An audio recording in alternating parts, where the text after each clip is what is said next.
Today's demonstration is on how to create texture for the background of your tile, how to make eyes for your bird, how to trim down the legs so the bird doesn't look like he's wearing Uggs, and how to make feathers, and even maybe how to hollow out an area on your tile and what to use. First, I'm going to talk about the background of your tile and the purpose of texture. We are going to apply texture to these tiles pretty much everywhere, or at least contrasting texture. So if we have one flat, smooth surface, it's actually seen as it's supposed to be a flat, smooth surface. And everything else, like wood, might have a texture, and the background might have a texture, and the bird has like a feather texture. So I should say maybe the beak is smooth, and that's the part that doesn't have texture. Reason being is in sculpture, if we create texture, our surface looks richer because it allows for, on one plane, different types of decoration. I brought in some of my own artwork to show you because I recently came to the realization that my own personal work is very closely related to what you're doing. This piece is an owl head, and it's made with Cone 6, which is a different clay body that you have. Cone 6 clay body and porcelain, which is almost like a clay that has no sand in it, and it's sort of like cream cheese. I've added to the top of this pot some sculptural details, some little spheres, as well as a feather, just for decoration. So, you know, on the outside edges or on the face of your tile where it would normally be like just flat tile, feel free to add some cool stuff. I have feather texture on the bird. You can see it's fine feather texture, just going in different directions. And this type of bird, this is supposed to represent a screech owl, and screech owls have almost like big fat eyebrows made of feathers. They're so cute. If anyone's been to like Cedar Run Wildlife Refuge, has anyone been there? They have the cutest owls there. You've seen them? The cutest owls, and they almost have like thick eyebrows, so I've applied those. And, oh, imagine that, spheres for eyes. Well, do you know that your eye and birds' eyes are spheres in your head and in a bird's head? So they're not flat, they're round. And and you know, notice the beak is smooth, the eyeballs are smooth. I have holes for the nose cavities, and I have a couple other pieces too that I've brought in for actually to use as examples in ceramics class, but feel free to, you know, look at them later when you get a chance. Here is my, we'll talk about background first. Here's my background on the tile. Right now it's smooth, and of course this is only a section of a tile. Smooth and ho-hum. Very boring. We're going to apply texture onto the background, and I'm going to show you how to do that. I have about 50 stamps. Now, of course, you can kind of create your own little, you know, say like a leaf pattern. I just made a teardrop and put a line in the center of it. You know, you can create your own pattern around the edge in that way if you want, or you can use a stamp. This one I've chosen, this is a Greek design made, and the stamp was made by Harina Patel. If anybody knows Harina, we made these in the last art survey class.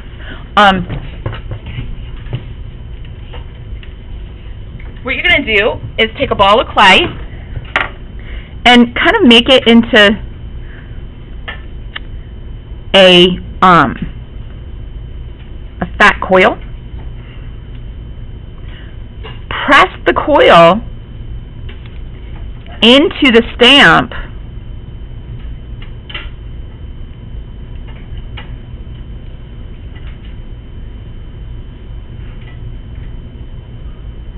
kind of press it evenly, release, and you have this really cool texture here. Set it down, cut off the outside edge, and you can even, if you don't have a lot of space around your tile, you can even cut it more narrow than the stamp shows. You know, here's another one. It's kind of nice with like leaves. I'm just thinking like the nature ones might be fun to use. This one isn't a nature one, but my clay is very wet, so I don't have to add slip. I can just scratch, press. Now, of course, I said that this can be trimmed down. So let's just do that so you can see how that's done. If I wanted to make a nice little frame around my tile, I could. And then you're going to really gently press. And you have this seam around the edge here, and you're going to just smooth that with your finger. You could always put a stamp or something along your outside edge if you want, but it's not necessary because, you know, traditional tiles are just flat around the outside edge. If you wanted to, you could, or you could take this and like wrap it around the edge like this, but then you'd be in a position where you'd have to do something to the top as well, and that might kind of ruin your square. So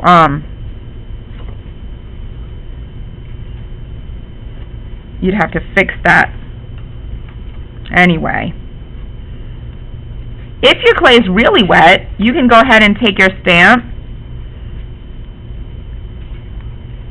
and stamp it right into the edge of your clay to just give it a really nice decorative edge. Now, why do we bother adding texture? Well, if you can imagine, when you apply glaze or paint or underglaze, you can apply it to this in bisque form, which means already fired once, and then take a sponge and just wipe off that textured area, and your glaze will be just in the recessed areas and not in the raised areas, and it'll give you more variation. Then you can put a clear glaze or a colored clear on top, and it would look different on the raised areas than in the sunken areas. Similarly, you could take paint, and after these are biffed, put paint on a textured area, wipe off, and you would see like white in the raised areas. You wipe off a lot and it's bright white, you just wipe off a little bit, and it's just a lighter version of the paint that's in the texture. It will just look beautifully rich, really, really nice. The next part of this demonstration is going to be how to create feather texture.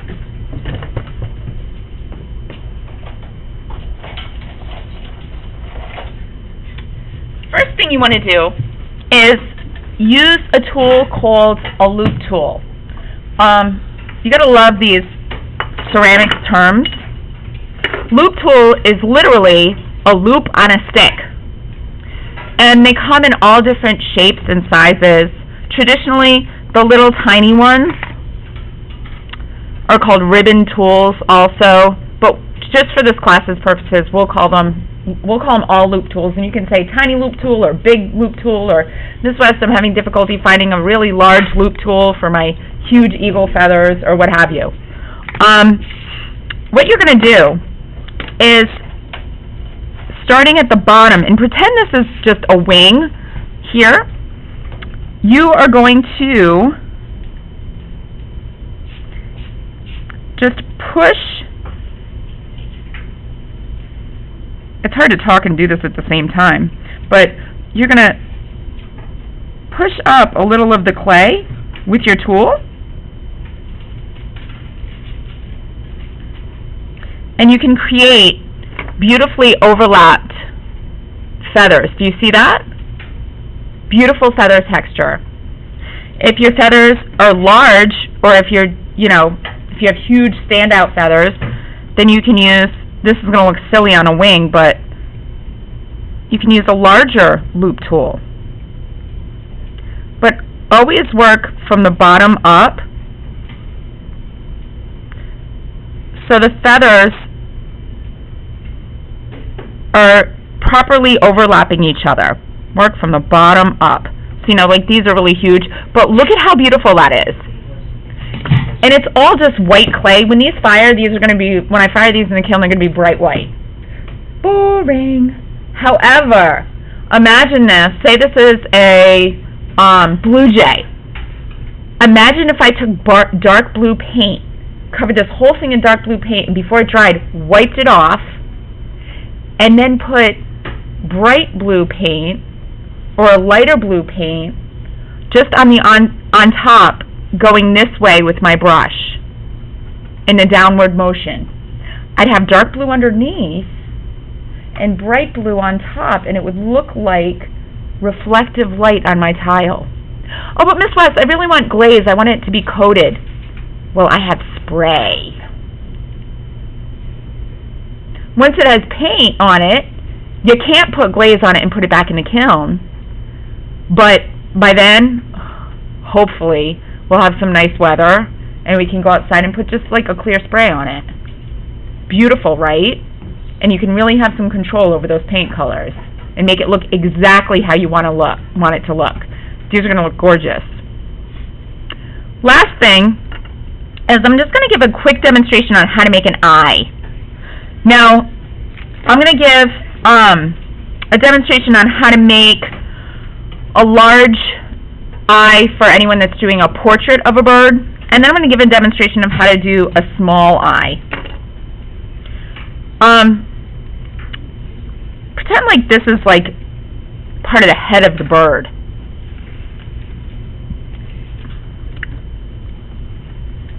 So this is the surface where you're putting the eyeball in. I just really enjoy making these eyes, and you know, you might have to make a couple. You might need to practice on a little piece of clay. Small eye, you can just take a handle of your needle tool and stick it right in the face of that clay. A big, huge eagle eye. Stick a loop tool in, twist it, you have an eye socket. Like I said, your eyeball is a sphere in your head. In your eye socket. It's a sphere, right? So look at this. So cool. You got a roll a ball of clay that will fit. Well, actually, exactly how big do I roll it, Miss West? Well, try to fit it in the hole, and if it doesn't fit, just take a little clay off, and there, that fits. That's for my big eye. This is for my little eye.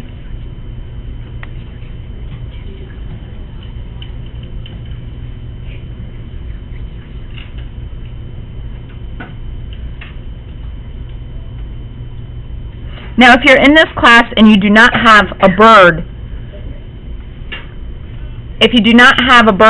then you want to watch the video that I made for period 2, which is an animal. You'd want to watch that video if you're in this class and don't have a bird, because that goes into fur. Little bird eye. Little bird eyes lots of times you can't really see the top and bottom lid. They don't really have lids. So you make a little snake, and you can just wrap it around. There's no need to scratch and attach.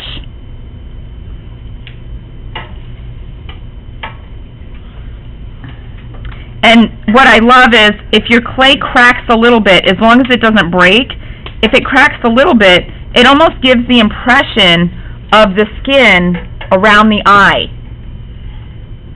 You know? And then take the needle tool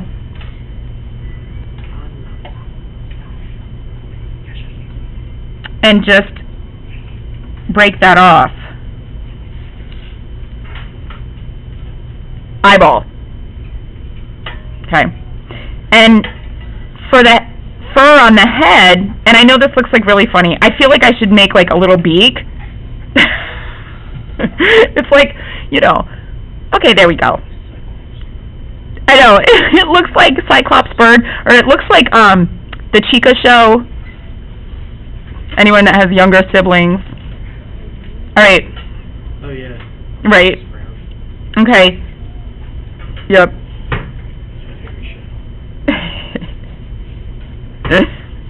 Now you're going to show difference between the beak and the fur. So, you know in the bird head, it's like real small texture? That's how you get it. You could just take your needle tool, check it out.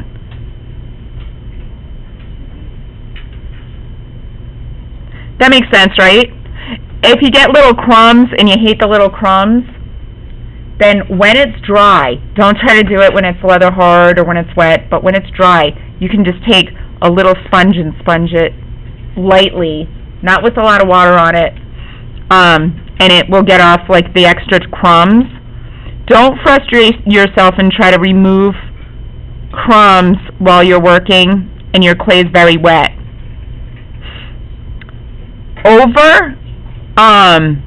Because what you'll do is you'll squish out your texture, right? Like if I'm trying to like get all these crumbs off, I'll flatten my texture. Do you know these little crumbs made with a needle tool will actually break off after it's bisqued anyway?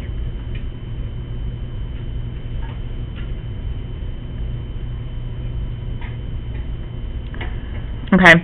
Now, what do I do if I have an eagle? Okay, that's fine for a... You know what, I'm going to show you guys beak, too. Take a small loop tool, and you can just, you know, the top beak many times overlaps the bottom beak.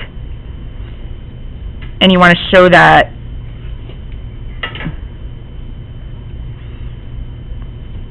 kind of overhang.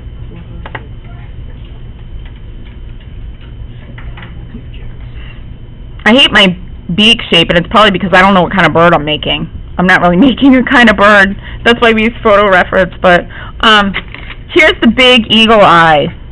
Here we go. And these are actually fun. Like if you have an animal too, it's made the same way. Take a coil, put it underneath first.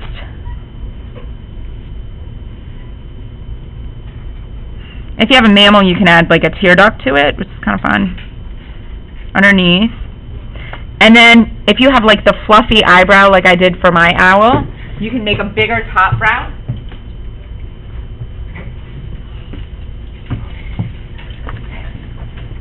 And make this the size for you that it makes sense, you know, like, and then this reminds me of like, what's that cartoon that is like, oh no, it's the Muppets, the eagle in the Muppets. You guys know what I'm talking about with the big upper brow? Yeah.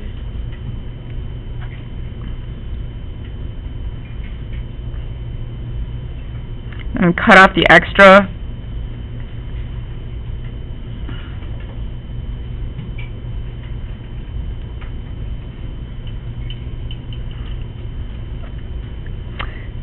And then when you're digging real deep into the surface,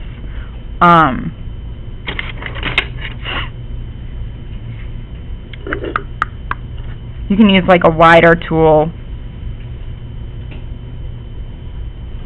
kind of get your texture in.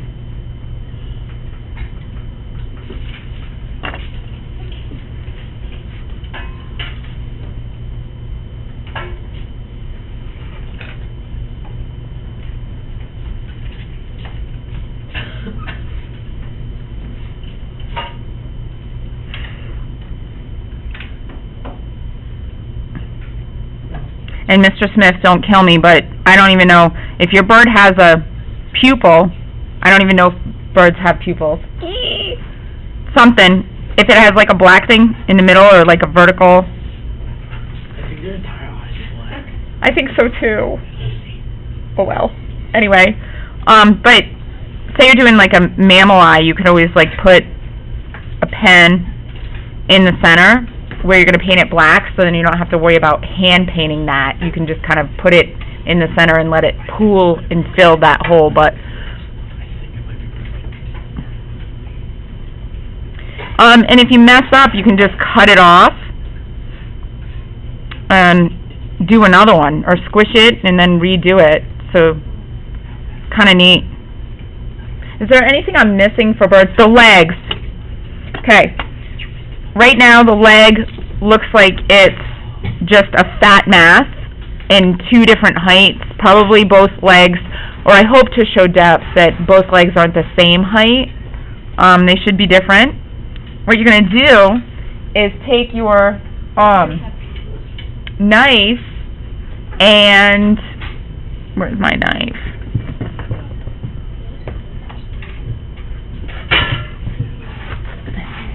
And use your knife. Don't try to use your fingers because the legs are so skinny.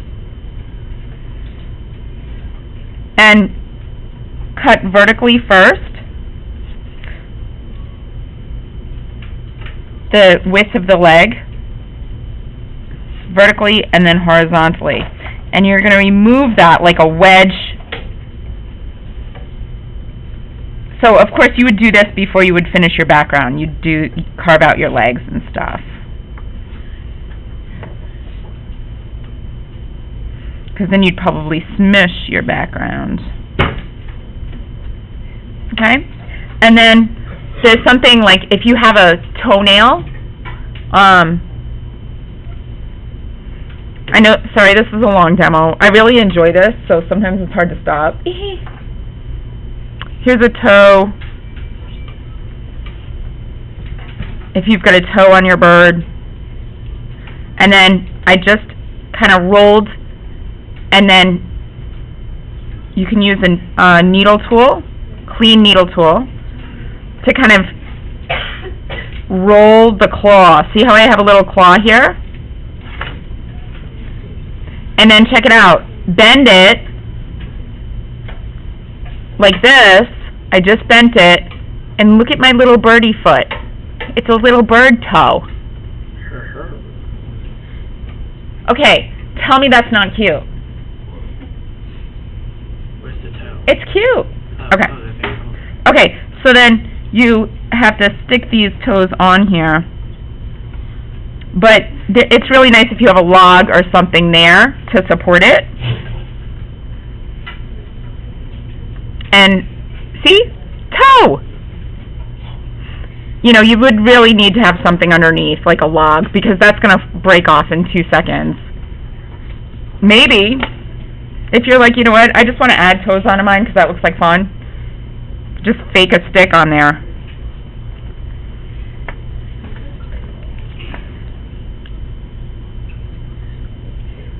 And look, see how I wrapped that little cute little toenail around the stick?